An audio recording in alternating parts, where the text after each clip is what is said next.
De volta com o Manhã no Ar, as principais notícias do dia. São 6 horas e 13 minutos. Fique atento ao horário para não perder o seu compromisso nessa manhã de segunda-feira. E agora a gente faz um alerta à necessidade de imunização a bebês prematuros. A Sociedade de Pediatria faz uma recomendação para combater o avanço de um tipo de vírus que causa doenças respiratórias. Aqui na região norte, quando há uma grande circulação do vírus, 70% delas contrai bronquiolite, por exemplo. O pequeno Pedro nasceu com 7 meses. Ainda na UTI, a mãe dele toma todos os cuidados para o bebê não contrair doenças. Tem que ter, porque ele é mais prematuro do que a minha segunda filha. Ele foi de 30 semanas, ela foi de 32. Então, com ele eu vou ter que ter mais cuidado ainda. A preocupação da Monique é também da Sociedade Brasileira de Pediatria. A entidade fez um alerta da importância da imunização de bebês prematuros. O cuidado é com o vírus sincial respiratório, que causa infecções agudas como a bronquiolite. Ele é um vírus adquirido no contato humano, pessoa a pessoa, através das gotículas de saliva. É um vírus que causa um quadro chamado de bronquiolite. A bronquiolite é um quadro que pode ser leve até grave. E o vírus sincicial respiratório é um dos agentes, por sinal é o mais prevalente, é o que a gente encontra mais. Aqui na região norte, o período de maior circulação do vírus é entre os meses de fevereiro a junho. E nessa época, cerca de 70% das crianças acabam contraindo a bronquiolite e 40% delas evoluem para um quadro ainda mais grave, que é a pneumonia. Ainda não existe tratamento para o vírus. Os bebês prematuros são os mais vulneráveis. O médico explica que um dos motivos é o tempo que os recém-nascidos passam na UTI. Porque elas têm um sistema imune mais deficitário, a via aérea dela é menor. Normalmente são bebês que ficaram muito tempo na UTI, têm cardiopatia congênita, fizeram doença pulmonar crônica. Então, nessas crianças, o risco de contrair uma doença e fazer o quadro mais grave é altíssimo. A orientação dos médicos é que os pais levem as crianças para se imunizar a partir de janeiro. Até junho, elas devem tomar uma dose da vacina por mês. E para tentar evitar a doença, é preciso lavar bem as mãos, evitar ambientes fechados e incentivar o aleitamento materno. E o Novembro Azul também é um mês de atenção contra o diabetes. A doença atinge 425 milhões de pessoas no mundo, incluindo crianças. Aqui no Brasil, as autoridades em saúde apontam que existam 16 milhões de diabéticos e metade desse número não sabe sequer que tem a doença. Sobre esse assunto, eu converso agora com o especialista, o endocrinologista Mário Quadros, que já está aqui no Manhã no Ar. Seja mais uma vez muito bem-vindo ao programa. Um excelente dia. Obrigado, Adriane. Prazer estar aqui. Vamos começar explicando para quem está em casa o que causa o diabetes, né? Existem tipos diferentes e também fatores diferentes que causam essa doença, basicamente, né? Existem dois tipos, a gente divide, tipo 1 e tipo 2. O tipo 2 é o mais frequente, 80% dos diabéticos que circulam, eles são do tipo 2. É o tipo que não precisa tomar insulina. O tipo 1 são insulino-dependentes. E o tipo 2 está relacionado com a obesidade. No último Fórum Mundial de Diabetes, que foi realizado aqui no Brasil, eles enfatizaram que a gente não deve, no tratamento, dissociar o tratamento da obesidade do tratamento do diabetes. Então, se o paciente vem com diabetes e está obeso, se você tratar só a doença diabetes e não tratar a obesidade, ele não vai ter sucesso no tratamento. Então, está surgindo uma nova terminologia que a gente chama de diabesidade. É o que a gente chama de diabetes adquirido? Exatamente. Ele, na verdade, a pessoa já traz essa carga genética para desenvolver o diabetes e os fatores ambientais submergem isso. Então, você é parente de pai, mãe ou avô diabético, mas você levava uma vida normal. De repente, você teve uma mudança no hábito de vida, parou de fazer exercício porque mudou o emprego, o horário de trabalho, né? E ganhou peso. Então, esses fatores ambientais fazem com que a carga genética que você já trazia ela se soma e você manifesta a doença, né? Então, o diabetes sempre vai ter essa carga genética embutida? O tipo 1 também por essa questão? O tipo 1 tem uma questão genética, mas das doenças autoimunes. Então, um está no cromossomo 11, que seria o cromossomo onde estão os genes, DR3 e DR4, que é o tipo 2. E o tipo 1 está no cromossomo 6, que é doença autoimune. Esses pacientes que têm o tipo 1, que são insulino dependentes, eles têm parentes com outras doenças autoimunes, como tireoidites, como pancreatite, gastrite, vitiligo, vem associado com outro grupo de doenças autoimunes. Com essa carga genética, eu consigo evitar o diabetes ou só retardar o aparecimento dele? Uma excelente pergunta. Existem casos em que o diabetes nunca vai se manifestar. São famílias que os pais, por exemplo, são diabéticos e alguns filhos não são. Aí, se você for estudar o histórico do filho que não desenvolveu diabetes, ele tem um hábito de vida mais saudável. Então, o hábito de vida mais saudável, sim, com certeza, previne o surgimento do diabetes.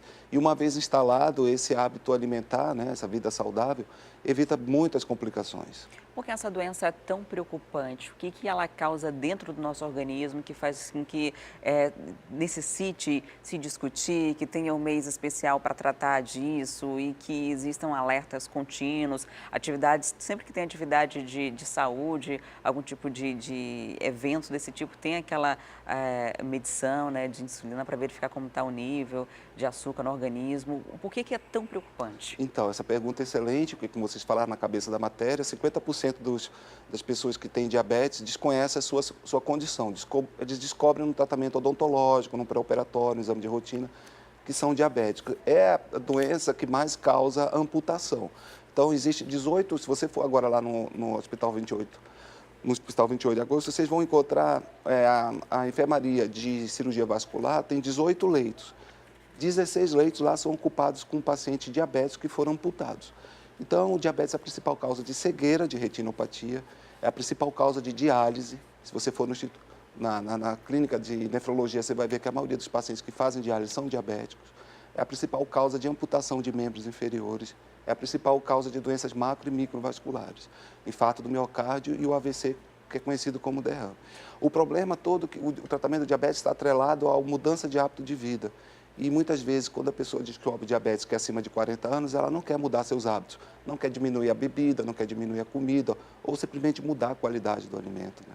Agora, é preciso de uma equipe multidisciplinar também, né, para trabalhar essa questão emocional, psicológica. Boa. Imagina você estar com 40 anos, teve ali, come doce à vontade, e às vezes não necessariamente o doce propriamente dito, mas o carboidrato, e de repente precisa mudar para não ter consequências graves como essa.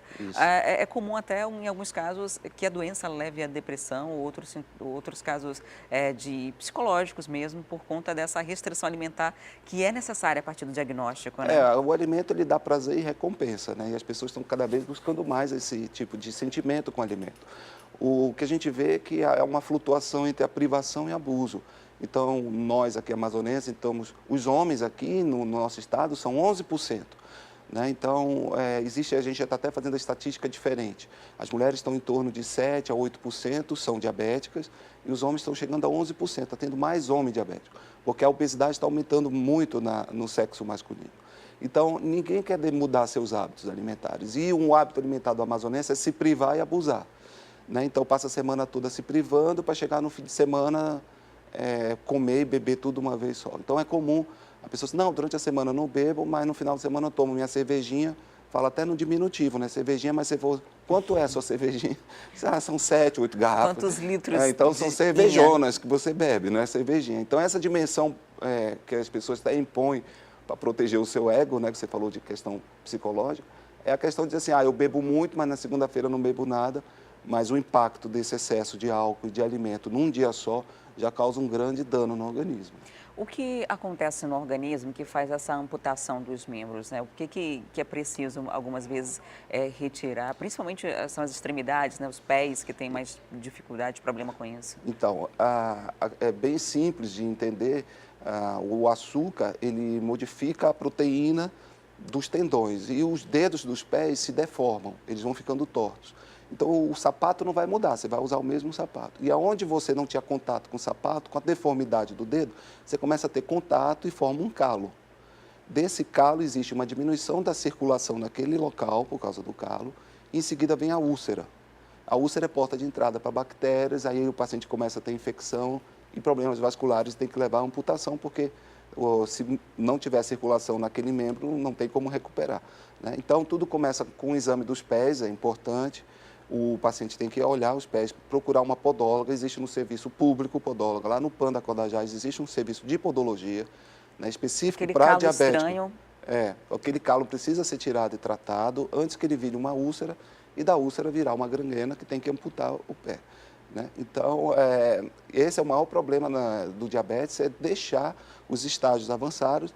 Por exemplo, no caso da disfunção erétil, que é a impotência sexual, que é comum em paciente diabético, mais de 5 anos não tratado.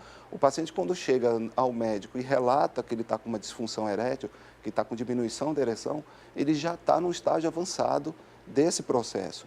E muito pouco você consegue fazer para recuperar fisiologicamente a função do membro, né? A gente falou ainda há pouco que os sintomas normalmente não aparecem no início, né? Quando aparecem já é o estágio avançado da doença.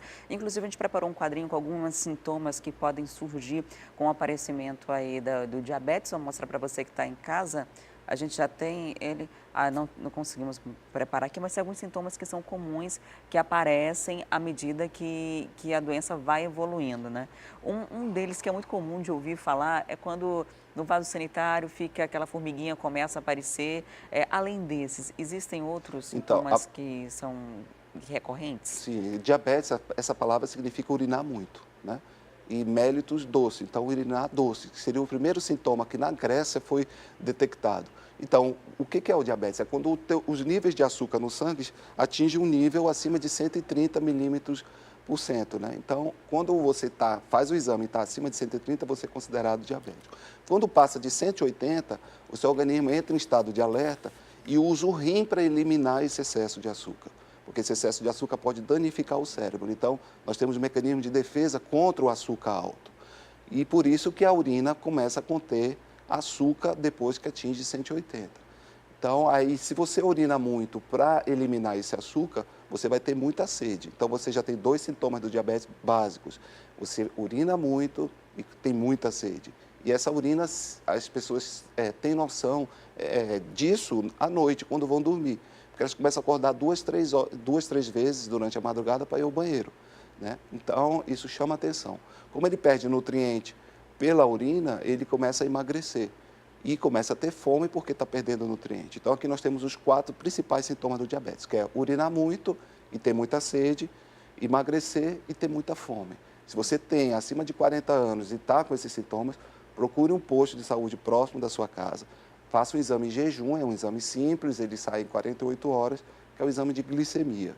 Se ele estiver acima de 130, você deve repetir esse exame e confirmando de novo, acima de 130 você é diabético. Mas por acaso, se você procurar o pronto-socorro e não estiver em jejum e ele estiver acima de 200 quando você está passando mal, foi levado ao pronto-socorro, você é considerado diabético, nessa situação não precisa nem repetir. Muito obrigada por sua visita aqui no Manhã no Ar, por trazer esclarecimentos para a gente. Obrigado, Adriane. Recebi hoje o endocrinologista Mário Quadros falando sobre o diabetes, Novembro Azul, que é um período de campanha de tratamento do diabetes e prevenção. E agora a gente muda de assunto, vamos falar sobre a produção industrial que caiu em todo o país no mês de setembro. O Amazonas lidera essa lista por causa da queda nos setores de bebida e de derivados do petróleo, mesmo tendo um bom rendimento em vários setores. No Amazonas, a queda foi de pouco mais de 5%, um desempenho ruim para um estado onde a indústria é um dos principais motores da economia. E o motivo dessa redução, uma queda significativa no setor de bebidas e em produtos derivados do petróleo e biocombustíveis. Mas não teve absolutamente naqueles nossos produtos tradicionais, do setor do eletrônico, dos bens de informática que pertencem, polo de 2 rodas, esses tiveram um desempenho bem positivo, mas dado como conjunto como todo, que faz parte os concentrados, faz parte os derivados de petróleo, então eles tiveram, talvez, por conta disso, uma influência muito grande, daí a razão de ter apresentado esse recuo. Entre os 15 estados analisados, o Amazonas é o que registra a maior queda, seguido de São Paulo, com uma redução de quase 4%, e da Bahia, com uma queda de pouco mais de 3%. De acordo com o presidente da Federação da Indústria do Estado do Amazonas, o desempenho negativo foi visto com uma certa surpresa, já que os dados do mês de agosto foram positivos, com um faturamento acima dos 60 milhões de reais. Mas a gente espera que, com certeza, No nosso entendimento, nós teremos este ano, eu repito, um ano bem melhor do que o ano passado. Apesar do resultado, segundo o presidente da FIEAM, não há motivos para preocupação, principalmente com relação à geração de emprego. Ele afirma que com as festas de fim de ano e as propostas do novo governo, as expectativas são boas para o setor no estado. Como nossos produtos são mais voltados para o mercado interno brasileiro, nós deveremos ter, sem dúvida nenhuma, um desempenho melhor, bem melhor do que este ano. E representantes do setor de pesca do Amazonas vão a Brasília nessa próxima semana para pedir a liberação do registro profissional de pescadores. Mais de 17 mil trabalhadores estão sem exercer as atividades. A suspensão aconteceu no ano de 2016. Segundo este presidente de uma colônia de pescadores, os trabalhadores do Careiro da Várzea estão vivendo apenas do pagamento do seguro defeso. Esses 28 pescadores estão com essas carteiras suspensas, mesmo a Justiça Federal da Nona Vara em Brasília ter determinado o INSS fazer o pagamento desses pescadores.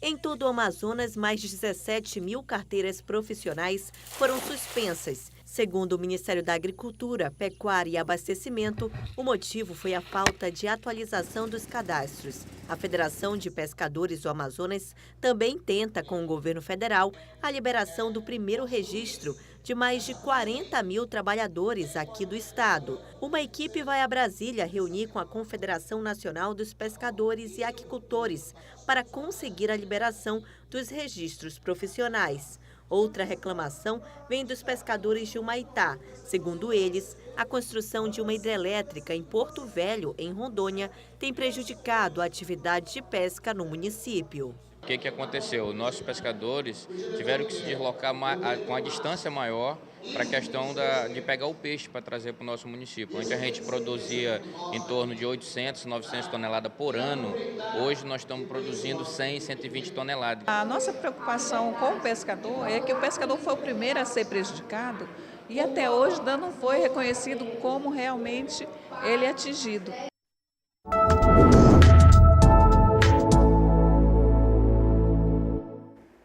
E devem ser abertos mais de 3 mil postos de trabalho nesse fim de ano. Já tem gente se preparando para vender, mas o que é preciso para conseguir de fato uma dessas vagas? A gente conversou com um especialista para ajudar quem está procurando um emprego. Vamos ver.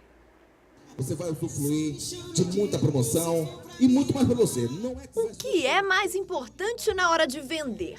O currículo ou a simpatia para atender o cliente? E nada melhor do que perguntar para quem trabalha na rua de comércio mais movimentado de Manaus. Marechal Deodoro, a Rua do Bate-Palma.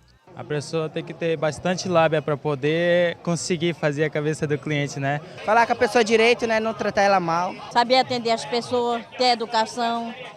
Lábia, educação, simpatia, tudo isso conta.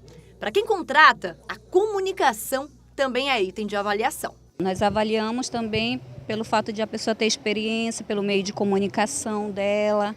Então, essa é uma parte assim que nós conversamos mais com o funcionário. A Daniele já é uma das contratadas temporárias dessa loja para o fim do ano. Estava há 6 meses desempregada. Já tinha experiência na área, o que facilitou no caso dela. Aí foi mais fácil, né, para mim trabalhar com o público, oferecer os produtos da loja, as promoções. Tem que saber ter um diálogo com o cliente para poder fazer uma boa venda, entendeu?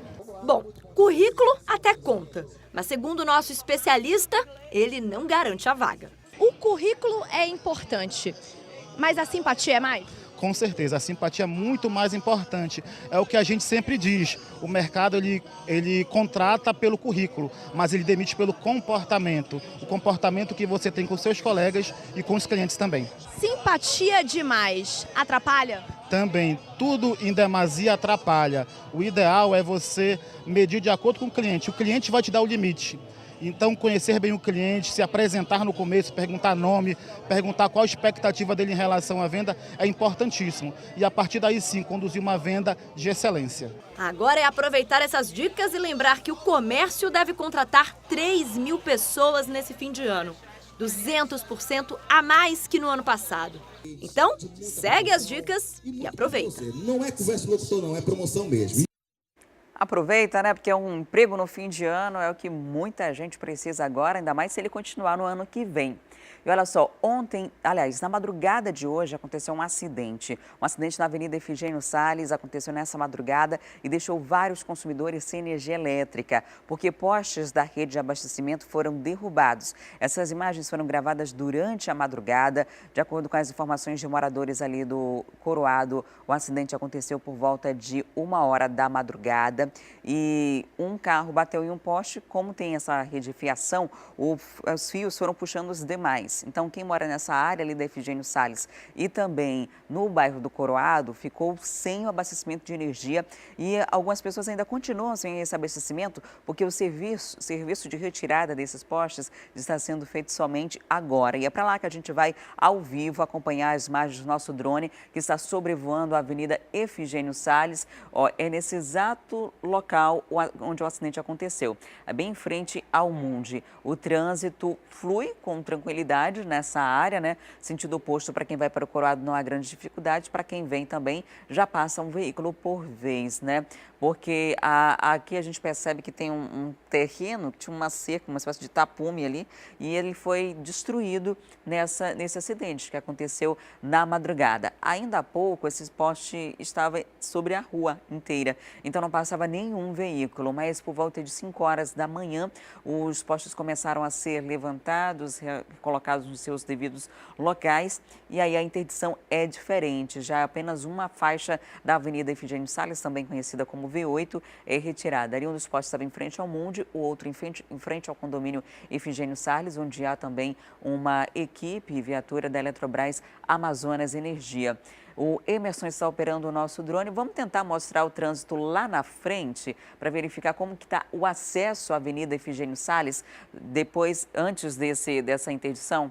Lá na frente, quando a gente mostrou, o trânsito estava tranquilo. A gente vai se aproximando do primeiro poste que desabou durante essa madrugada e aí a situação fica bem mais complicada, né? Por conta do fluxo de veículos. A gente percebe aí lá as pessoas que estão vindo do Japim enfrentam dificuldade, quem vem também da Alameda Cosme Ferreira da Zona Leste enfrenta dificuldade para acessar, porque até então vem veículos em duas faixas, chega um pouquinho mais na frente, todos têm que afunilar para passar para a faixa da esquerda. E aí o próximo a gente tem um fluxo muito intenso de veículos, porque logo na esquerda do vídeo, passando aqui do condomínio Efigênio Salles, tem uma das saídas da Avenida das Torres, então vem um trânsito da Zona Norte, trânsito da Cidade Nova e também da Zona Centro-Sul, ali do Parque 10, Conjunto Xangri-Lá, pessoas que saem pela Avenida das Torres para chegar a Efigênio Salles. Então, são as primeiras pessoas que enfrentam dificuldade nessa manhã. Quando a gente vai descendo ainda aí na Efigênio Salles, o início da avenida, percebe aí um trânsito também intenso de quem sai da Avenida Efigênio Salles, entra na Avenida Efigênio Salles saindo da Alameda Cosme Ferreira, ali na Zona Leste, né? Então, trânsito intenso nessa área. Emerson, vamos tentar mostrar o efeito desse trânsito ali na saída da Avenida das Torres, voltar um pouquinho para mostrar o trânsito para quem nos acompanha. Esse trecho aí a gente está saindo ali da Avenida da Efigênio Salles e chegando numa das saídas da Avenida das Torres. Olha o trânsito, como fica impactado nesse horário. Bastante lento ali naquela área para quem está saindo nesse exato momento da zona norte da cidade, do Parque 10, da Avenida das Torres, para acessar Efigênio Salles. Daqui a pouquinho a gente mostra o trânsito nessa área, porque com certeza o trânsito deve ficar só mais pesado, o fluxo deve só aumentar, afinal de contas ainda são 6h37 e o trânsito deve ficar ainda mais intenso com o passar das horas. E o segundo dia do Exame Nacional do Ensino Médio, o Enem, foi tranquilo em Manaus. A nossa equipe acompanhou a movimentação na manhã de domingo em uma escola na zona centro-sul da capital. De acordo com o INEP, mais de 80 mil candidatos estavam inscritos para realizar a segunda fase de provas. Dessa vez, o tempo teve 30 minutos a mais de duração, um alívio para os estudantes. Esta candidata acordou cedo para não chegar atrasada ao local da prova. Deu até para revisar o conteúdo antes de entrar na escola. Acordei cedo. Acordei, dar uma recapitulada nos assuntos para poder chegar aqui, fazer a prova e sair bem. E como não poderia faltar, teve um pouquinho de correria também. O Cristóvão estava tão ofegante que quase não conseguiu falar. É que, sei lá, o ônibus não parou onde eu queria que parasse, quer dizer, onde eu deveria parar e tive que vir correndo. Melhor vir correndo do que perder a prova, né? Exatamente. Quem não participou da primeira fase do Enem pôde fazer a prova deste domingo somente como experiência, sem contabilizar pontuação.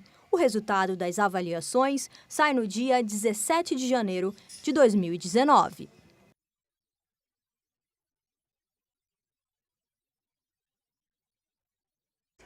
De acordo com o INEP, o Amazonas foi o estado com o maior número de faltosos no segundo dia de provas do Enem. Dos 123 mil inscritos aqui no estado, 37,05% não compareceram no local de prova ontem. O índice foi maior que no primeiro dia de prova, quando foi registrada a ausência de 32% dos inscritos. Manaus, mais uma vez, a capital, junto com o estado, liderando aí o número de faltosos nesse Exame Nacional do Ensino Médio, é o exame que vai definir muitas vezes o ingresso na universidade, no sistema público e também privado de ensino superior.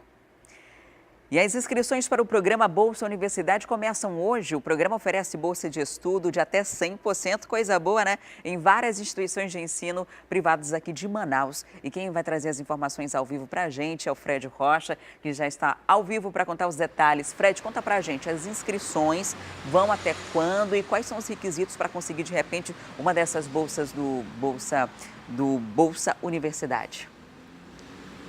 Adriane, muito bom dia a você, bom dia a todos. As inscrições começam daqui a pouco, às 8 horas da manhã. Elas vão até o dia 26 desse mês. O programa Bolsa Universidade é uma grande chance que a pessoa tem de ingressar no ensino superior.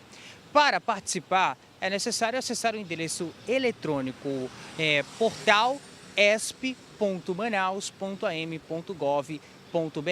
No entanto, também, o interessado deve se enquadrar em alguns requisitos básicos, como, por exemplo, morar aqui em Manaus, ser residente na capital amazonense, ter ensino médio completo, não ter diploma do ensino superior, ter renda per capita na família, ou seja, por pessoa, não superior a um salário mínimo e meio. Aí, se você tiver todos esses pré-requisitos também, ser brasileiro nato ou naturalizado e também não ser beneficiário de nenhum programa educacional mantido pelo poder público ou pela iniciativa privada. Se enquadrou em tudo isso aí, então você pode concorrer a uma das 28.239 bolsas do programa Bolsa Universidade. Desta vez, o programa, que é de iniciativa da Prefeitura de Manaus, tem a parceria com 14 instituições de ensino superior aqui da cidade de Manaus. Essas bolsas oferecem estas oportunidades para o candidato ingressar no ano que vem. Uma oportunidade muito boa que você deve com certeza conferir se enquadrou em todos esses requisitos. Então, é só daqui a pouco acessar o site, viu, Adriane? Tá certo, Fred. Muito obrigada pelas informações. De repente perdeu a prova do Enem agora, não vai conseguir acessar a faculdade pelo Enem, pode conseguir pelo Bolsa Universidade. Muito obrigada. Até daqui a pouco com outras informações. E agora chegou o momento da gente ir ao vivo para a Rádio FM O Dia. Vem comigo, vamos conversar com Cleiton Pascarelli e com Emanuel Cardoso, que são ao vivo na 93.1. Estamos todos combinando hoje, todo mundo de preto. Não muito é, bom dia, rapaz. meninas. Exato. Não foi combinado. Não foi combinado. Inclusive, Frank, nosso operador aqui, também está de preto hoje. Vamos falar aqui da reforma trabalhista, que fez um ano agora, e reduziu em 40% as ações trabalhistas. Exatamente. Isso é positivo? Dá para saber se essa reforma trabalhista reduziu porque as coisas se encaixaram ali ou porque o trabalhador ficou sem argumentos na hora de debater as questões na justiça? Boa pergunta. Ele ficou... eu acho que a questão não é nem uma questão de argumento, eu acho que é medo mesmo. E eu estou falando acho porque é uma opinião minha mesmo. Isso porque a lei que passou a vigorar em 2017, que mudou 117 pontos da CLT, né, da Consolidação das Leis Trabalhistas, dos 900, 117 foram mudados. Uma dessas alterações, Adriane, Cleiton, ouvintes e telespectadores, coloca a responsabilidade pelas custas legais de um processo nas costas de quem perder. Ou seja, se o trabalhador entrar na Justiça do Trabalho com uma causa que ele acha justa, que ele acha que tem direito, mas se no entendimento da Justiça ele perder o processo, ele vai ter que pagar todas as custas. O advogado do patrão, por exemplo, para deixar as coisas mais explicadas. Aí o pessoal fica com medo. Eu, por exemplo, teria medo de mover uma ação contra um empregador, correndo o risco de perder essa ação e lá no final ter que pagar as custas. Não apenas o meu advogado, existem ações na Justiça do Trabalho que o trabalhador não precisa do advogado. Há o termo técnico jurídico para isso, ele não precisa, mas o empregador geralmente utiliza o advogado. É o advogado que vai lá e isso tem um custo. Então, aqui na região norte, a redução, Adriano Diniz, foi de pouco mais de 39% no número de casos trabalhistas. Para a região sul, esse número foi maior, quase 50%, 48% houve uma redução nos processos que entrou. E isso não necessariamente trouxe um grande impacto, porque o IBGE está anunciando aí o desemprego entre julho e agosto na casa de 12,7 milhões de brasileiros desempregados em todo o país, ou seja, a gente está na mesma média, né? Não houve um grande impacto. O Ministério Público Estadual também faz essa análise, diz que a lei que viria para justamente tirar um pouco, diminuir a informalidade, o Ministério Público do Trabalho está verificando que essa informalidade não reduziu também. Essa informalidade não reduziu. Então, a lei ainda não mostrou a que veio. Uma frase de um juiz da terceira vara do trabalho, mas existem opiniões de que essa lei, sim, ela vem de encontro a algumas atividades que precisam desse aporte jurídico, como atividade home office, né, Cleiton? Com certeza. Bom, o fato é, então, que no judiciário reduziu-se o número de ações movidas aí contra empresas, enfim, do ramo trabalhista. No Ministério Público do Trabalho, eles apontam que não houve diferença, o trabalho está sendo o mesmo, mas no Judiciário houve uma calmaria aí no ramo das ações que foram movidas dos trabalhadores, né, tentando mover aí contra as suas empresas. Talvez isso aí que o Manuel apontou como uma justificativa seja uma das apontadas por muitos. E é um número significativo, né, Adriane? Quase 40% é muita coisa. É bastante, né? Agora vale lembrar para você que é funcionário, né? Se você tem essa intenção de processar a empresa, de repente, se tiver argumento suficiente, prova de que, de fato, houve uma deslealdade por parte do contratante ou o contrato foi infringido de alguma forma, aí não precisa ter essa preocupação, né? Porque a pessoa já vai ter argumento suficiente para chegar lá na frente do juiz e ter provas de que, de fato, ali foi algo descumprido, para não ter esse problema. Mas o que eu acredito também que possa ter reduzido é que agora os acordos individuais, eles podem se sobressair às decisões coletivas e até a própria lei trabalhista. Então, se você faz um acordo com o seu patrão de trabalhar determinada hora, mesmo que na sua categoria ali essa hora não seja regimental, se foi um acordo individual, assinado pelas duas partes em comum acordo, acaba que não tem muito o que argumentar depois, porque foi um acordo concertado antes. Então, como a lei abriu essa brecha, há também naturalmente essa questão, que antes tinha aquela coisa de boca, se acertava ali, e agora quando você assina aquele contrato que você vai trabalhar uma carga horária diferente, por exemplo, não pode depois resolver reclamar, porque já assinou um contrato concordando com isso anteriormente. Então, por isso, pode ser que tenha acontecido esse impacto. Agora, essa lei, ela é muito recente, muito contraditória em alguns pontos, né? Houve mudança, a emenda que foi aprovada, depois foi revogado. Inclusive, alguns cursos de direito suspenderam durante certo período a disciplina de